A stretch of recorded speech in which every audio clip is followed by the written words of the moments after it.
মানবতার মহান শিক্ষক মুহাম্মদুর রাসূলুল্লাহ সাল্লাল্লাহু আলাইহি ওয়াসাল্লামের প্রতি।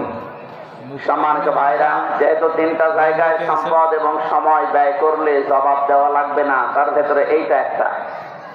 নবীজি বলেন, কোরআন প্রচারে, কোরআন প্রসারে, কোরআন শিক্ষায়, কোরআন কায়েমে, এই চার জায়গায় যারা দুনিয়ায় সম্পদ এবং সময় ব্যয় করে, কিয়ামতে তার জবাব আল্লাহ নেবেন না।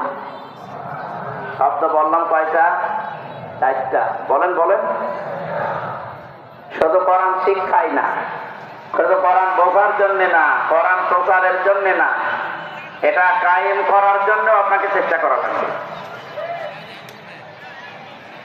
সূরা বাকারা প্রথম নাম্বার পারা 18 নাম্বার পৃষ্ঠার 4 নাম্বার লাইনের 121 নাম্বার আয়াতের প্রথম অংশে আছে, আল্লাযীনা আতাইনাহুমুল কিতাবা ইয়াতলুনাহু হাক্কা তিলাওয়াতি। রব্বুল আলামিন বলেন, দুনিয়ায় যাদেরকে আমি কিতাব দিয়েছি, এই মানুষগুলো আমার এই কোরআন হক আদায় করে তেলাওয়াত করে। কি করে? শব্দটা যেহেতু তেলাওয়াত, এই শব্দ নিয়ে আমি চিন্তা ভাবনা করেছিলাম। পুরা কোরআন শরীফের ভেতরে আমি 3টা শব্দ পেয়েছি কোরআন পড়ার ব্যাপারে, করাআ, রাতালা আর তালাওয়াত। কয়েকদিন আগে আমি মালয়েশিয়া একটা অনুষ্ঠানে ছিলাম, ডক্টর জাকির নায়েক হাফিজাহুল্লাহ, ওনার 13 খণ্ড লেকচার আমি বাংলাদেশ থেকে থাকাকালীন পড়েছিলাম। এর ভেতরে একটা লেকচারে 7 নাম্বার খণ্ডের 12 নাম্বার পৃষ্ঠা উনি এই হাক্কা তিলাওয়াতের ব্যাখ্যা লিখেছেন, প্রায় 12-13 পৃষ্ঠা লিখেছেন।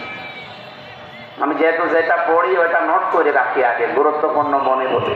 হাক্কা তিলাওয়াতি ওখানে 4টা বিষয় নিয়ে এসেছি। চিন্তা করলাম এই বিষয়টা থাক, যেহেতু সামনে দুবাই, মালয়েশিয়া, সিঙ্গাপুর, থাইল্যান্ড এই সমস্ত দেশে যাওয়া লাগে, আল্লাহর বান্দাকে দেখা হলে কিছু কথা এখান থেকে আমি জিজ্ঞাসা করব। তো ওনারা জিজ্ঞাসা করলাম, ওস্তাদ আপনি তো এগুলো লিখলে, এর উৎস কোথায়? মানে প্রথম ওনার ওস্তাদের নাম বললেন, আহমেদ দিদার। নাম শোনেন? পৃথিবীতে যদি 100 জন স্কলার থাকে তার ভেতরে উনি একজন। মানে উনি কোথায় পেয়েছেন? সিরিয়াল হিসাবে কিছু মানুষের নাম বলতে বলতে ইমাম আবু হানিফা রহমতুল্লাহ আলাইহি পর্যন্ত চলে গেছে। তার মানে ইমাম আবু হানিফা তো আর মানে বানিয়ে বলেনি, সে সাহাবীকে দেখেছে। 4 জন সাহাবীর সাথে তার সাক্ষাৎ হয়েছিল, তিনি সাহাবীদের কাছ থেকে শুনেছিলেন। আর সাহাবীরা যদি ব্যাখ্যা করে কার কাছে? রাসূলুল্লাহর কাছে। আর রাসূল থেকে না শুনে আন্দাজে ব্যাখ্যা করেছে। বলেন বলেন। আর আল্লাহর রাসূল যদি কোনো বিষয়ে ব্যাখ্যা দেয়, অবশ্যই সেটা আল্লাহ তাকে জানিয়েছে, তারপরে ব্যাখ্যা করে। ঠিক। আল্লাহ রাব্বুল আলামিন কোরআনে কারিমে সূরা নজমের ভেতরেও গ্যারান্টি দিয়েছেন, আমার নবী যদি নিজের মন মতো কোনো ব্যাখ্যা আপনাদেরকে শুনিয়ে দিত, আমি বিশ্ব নবী মুহাম্মদুর রাসূলুল্লাহকে জানিয়েছি। এটা সূরা হাক্কাতের ভেতরে আছে, ওয়ালাউ তাকাব্বালা আলাইনা বা'দাল আকাবিল লা আখাযনা মিনহু বিল ইয়ামিন সুম্মা লাকাতানা মিনহুল ওয়াতিন। আমার নবী যদি আমার কোরআনের ভেতরে কোনো কথা নিজের মন মতো চালিয়ে দিত যে এইটা আল্লাহ জানিয়েছে, অথচ আমি ওই রকম ব্যাখ্যা নবীকে জানাইনি। যদি মন গড়া কোনো কথা বলে চালিয়ে দিত আমার নামে, এত আদরের নবীকে কি করতাম জানো? ডান হাত চেপে ধরতাম, কণ্ঠ নালী থেকে ফেলে দিতাম। ঠিক আছে না? ঠিক নেই।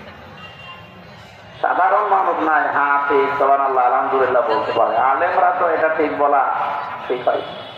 আপনারা একটু খেয়াল করে শুনবেন না, আমি বাংলা অর্থটা ভুল বললাম আর আপনি বলছেন ঠিক আছে, এটা কথা বলি।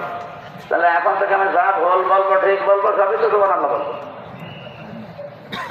দোষ ওনাদেরও না, আমরা সিলেবাস ভুক্ত আলেম যারা এই দেশে আছি, সে দাওরা পাস বলেন, কামেল পাস বলেন, অনার্স মাস্টার্স করা যারা,